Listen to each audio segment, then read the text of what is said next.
Faturamento é a única coisa que importa em um escritório de advocacia? Meus amigos advogados, advogadas, estudantes de direito e todos que me seguem por este canal, sejam mais uma vez muito bem-vindos a este vídeo. Hoje eu quero conversar com vocês a respeito de um tema que tem muito apelo mercadológico, digamos assim. Grande parte dos professores ou dos advogados que ensinam sobre gestão na internet falam sobre faturamento.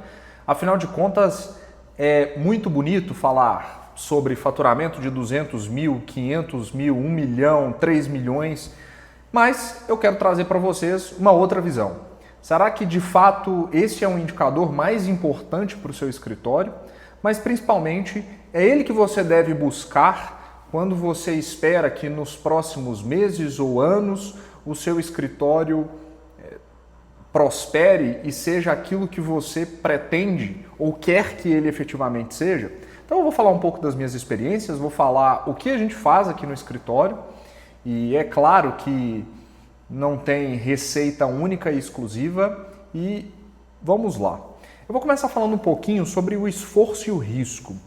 É claro que o faturamento anda de mãos dadas com um esforço perseguido para você atingir aquele determinado valor. E o que eu quero dizer com isso? Eu quero dizer que para você faturar 100, 200, 300 mil reais por mês, evidentemente que em grande parte dos nichos da advocacia, você vai precisar necessariamente dar uma escala para o seu escritório. E quando você tem escala, você em uma empresa de serviço, precisa necessariamente ter mais pessoas, ter processos mais bem definidos e isso vai te gerar, inevitavelmente, mais risco. E eu estou falando de risco operacional, de risco tributário, de risco contábil, que é inerente a todo e qualquer negócio, ainda que este negócio seja um escritório de advocacia. E, portanto, é muito importante que você esteja alinhado, tanto psicologicamente quanto em termos estruturais, para poder lidar com esse crescimento ou para poder lidar com essa escala. Então, esse é o primeiro ponto. Você precisa pensar que com o aumento do seu faturamento, com o aumento da sua receita, e eu estou usando, apesar de terem diferenças sensíveis em termos negociais, mas quanto maior for o seu faturamento, inevitavelmente será o seu risco e o seu esforço. E por que eu digo que isso pode não se aplicar a todos os escritórios de advocacia? Porque quando a gente fala de um escritório de advocacia que tem ou que se enquadra numa classificação um pouco mais antiga, chamada de boutique jurídica, ou seja, quando o cliente vai até um escritório atrás daquele profissional que tem muita autoridade, e aqui eu posso dizer alguns grandes advogados, né? Eu posso falar do professor Paulo de Barros, eu posso falar enfim, de tantos outros advogados no Brasil que são efetivamente referências. Professor Humberto Teodoro Júnior, eu posso citar aqui professor Diane Nunes, escritórios ou pessoas que têm uma grande relevância sob o ponto de vista técnico, sobre o ponto de vista da advocacia efetiva e que, portanto, tem a capacidade de cobrar ou de aumentar o seu faturamento com base na cobiça, digamos assim, daqueles clientes que pretendem tê-los como procuradores. Quando eu falo de cobiça, eu estou falando no bom sentido, né? É claro que se nós vendemos tempo e o nível de demanda é significativamente alto, quanto mais demandado você é, maior será o valor dos seus honorários cobrados, até porque o valor do seu serviço e não o preço é infinitamente maior do que de um outro advogado que talvez tenha uma ótima capacidade técnica, mas não tenha a importância ou a referência que aquele profissional pode lhe entregar. Bom, dito isso, e fazendo um resumo, quero dizer então que geralmente o faturamento anda de mãos dadas com a escala, com o esforço e com o risco. Então o faturamento é horrível? É claro que não. O faturamento tem um fator muito importante, de forma geral, nas finanças de um escritório de advocacia, Uma vez que, com o aumento do faturamento, você provoca o efeito da diluição de custos fixos, porquanto, ao aumentar o faturamento, algumas despesas não aumentam na mesma proporção. E aqui eu estou me referindo a, por exemplo, um aluguel, uma energia, eu estou me referindo a custas ou honorários contábeis que não estão necessariamente conectados com o aumento do seu faturamento. E, portanto, se você tem um faturamento baixo, os custos fixos comprometem percentualmente grande parte da sua receita ou do seu faturamento. Isso quer dizer que, com o crescimento do seu faturamento ou com o crescimento da receita, esses custos fixos tendem a permanecer iguais ou pelo menos tendem a crescer percentualmente em uma velocidade menor do que o seu faturamento. E isso tem um efeito muito positivo para grande parte das empresas. Nossa área de atuação, por exemplo, que são empresas de base tecnológica, isso é o que muda definitivamente ou que dá lógica aos modelos de negócio. Porque no caso deles especificamente, o custo fixo muda muito pouco. Então veja, se eu tenho um sistema preparado para 1.000 usuários e a partir de amanhã eu tenho 3.000, 4.000, 5.000, é claro, eu vou ter o aumento da capacidade de processamento, eu vou ter eventualmente que contratar mais nuvem, mas o sistema em si, que talvez seja a parte mais cara da brincadeira, né? Ou os produtos, os serviços que estão acoplados ali, eles basicamente não mudam. Então, quando a gente fala de escala, né, da capacidade de crescimento, essas empresas têm uma vantagem competitiva muito grande, principalmente quando a gente as compara com uma empresa de serviços. Mas aqui é a mesma coisa. Então, é legal que você tenha uma diluição do custo fixo andando lado a lado com o crescimento do seu faturamento. Mas do meu ponto de vista, para o meu tipo de advocacia, faz mais sentido, tecnicamente, eu olhar para outro indicador que para mim importa mais do que o faturamento, que é a margem líquida. E o que é a margem líquida? Olhei para a minha cola aqui, apesar disso estar na ponta da língua. É o resultado do lucro líquido dividido pela receita líquida. Mas, trocando a nomenclatura matemática para uma nomenclatura mais técnica, eu costumo brincar que na faculdade de Direito a gente só aprende percentual, né? O resto das contas matemáticas a gente deixa de lado. A gente é super bom em calcular 10%, 15%, 20%, mas fato é que no restante a gente tem um pouco mais de dificuldade. Basicamente, a margem líquida pode ser resumida no seguinte: a cada R$1 de faturamento ou de receita que você tem, quantos por cento daquilo sobra efetivamente para aquele determinado sócio? Ou seja, qual é a margem? O que sobra?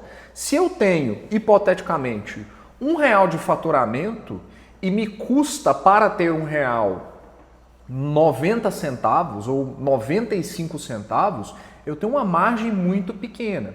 Isso quer dizer que aqueles sócios daquele escritório, ou um sócio único, vai ter, em termos de retirada, e aí eu estou falando de lucros, não estou falando de prolabore, porque isso você define, né, um valor muito pequeno. E qual é o problema de você ter uma margem muito pequena? O problema de você ter uma margem muito pequena é que o seu negócio ele costuma rodar muito ajustado. Você tem pouca capacidade de investimento, você tem pouca capacidade de errar. Então, naturalmente, negócios que têm margem maior, eles tendem a ter mais fôlego nos momentos de dificuldade. E é natural que a gente tenha momentos de dificuldade em escritórios de advocacia. Vocês sabem muito bem que alguns escritórios têm um fluxo de caixa que parece uma montanha-russa, né? Aqueles escritórios, por exemplo, que ainda estão tracionando, né, e tem um contencioso como sendo a principal fonte de receita, vão ter meses que a coisa vai muito bem, vão ter meses que a coisa vai muito mal. Então, se você não tem uma margem boa que te permita suportar alguns desafios financeiros, você vai ter bastante dificuldade. Então, na minha cabeça, faz sentido, e para o modelo de escritório que a gente tem aqui, que o indicador principal a ser analisado seja a margem líquida. Então não adianta o meu faturamento crescer demais, se as minhas despesas crescerem muito ou crescerem na mesma proporção, a minha margem vai acabar sendo a mesma. E qual é o problema disso? Lembra do que eu falei no início? Quanto mais o faturamento cresce, mais esforço ou risco você toma.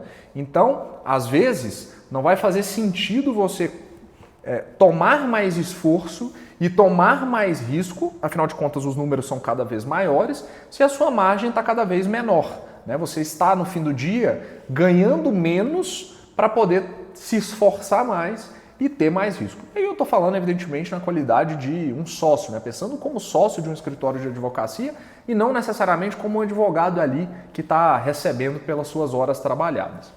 Bom, quando você muda o perfil de escritório, né, a nossa ideia aqui é ser um escritório de nicho, então a gente tem um foco muito grande nesses clientes de base tecnológica e os nossos serviços são todos desenhados para eles, pode ser que a percepção mude também. E foi o que eu disse no início. E por que eu estou falando isso? Se você pegar, por exemplo, escritórios que têm advocacia de massa, a concorrência é brutal dentro desse nicho. Isso quer dizer que, na maioria das vezes, esses grandes contratantes, eles, óbvio, querem olhar para a qualidade do trabalho que é entregue, mas, na grande maioria, eles querem alguém para poder cuidar daquele volume imenso de processos, de modo que esses processos não se tornem um problema. O resultado desses processos, procedência, improcedência, procedência parcial, eles são só um indicador a mais dentro de uma perspectiva estatística orçamentária dessa empresa. Né? Eu sei que eu vou perder 60% desses processos e vou ganhar 40% deles, né? Pensando como um réu, hipoteticamente. Né? Então é isso, o que eu preciso é de alguém para poder fazer a gestão. E aí, esses grandes contratantes, na maioria das vezes, escolhem efetivamente pelo preço dos honorários. Isso quer dizer que quem está ou pretende oferecer serviços de advocacia em massa, para que possa ter uma margem considerável, vai ter que fazer um esforço muito grande. Então, é natural que naqueles locais em que a concorrência é muito grande, você tenha margens menores. E, portanto, naqueles locais que você tem uma concorrência menor, as margens sejam maiores, porque é a lei da economia. É simples, é tão simples quanto isso, né?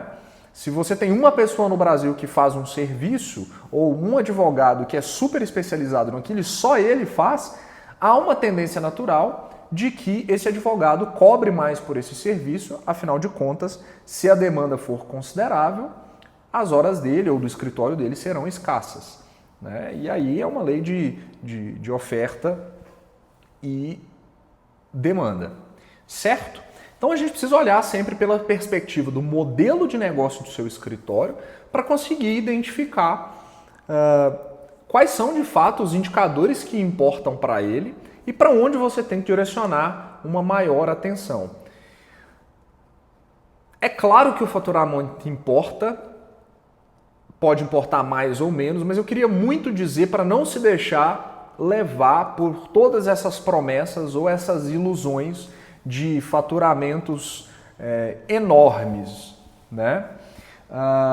É claro que existem faturamentos muito consideráveis, tem gente, e talvez esse seja o principal segredo, que consegue faturar muito com uma estrutura muito enxuta, e aí a margem é absurda, principalmente através de tráfego pago, principalmente através de outras questões. Por quê? O marketing ou o tráfego, como você quer chamar, mas vamos lá, a prospecção orgânica, ela costuma demorar mais, mas é a prospecção provavelmente mais barata de todas, né? Se alguém te faz uma indicação, a grande propaganda é o seu trabalho.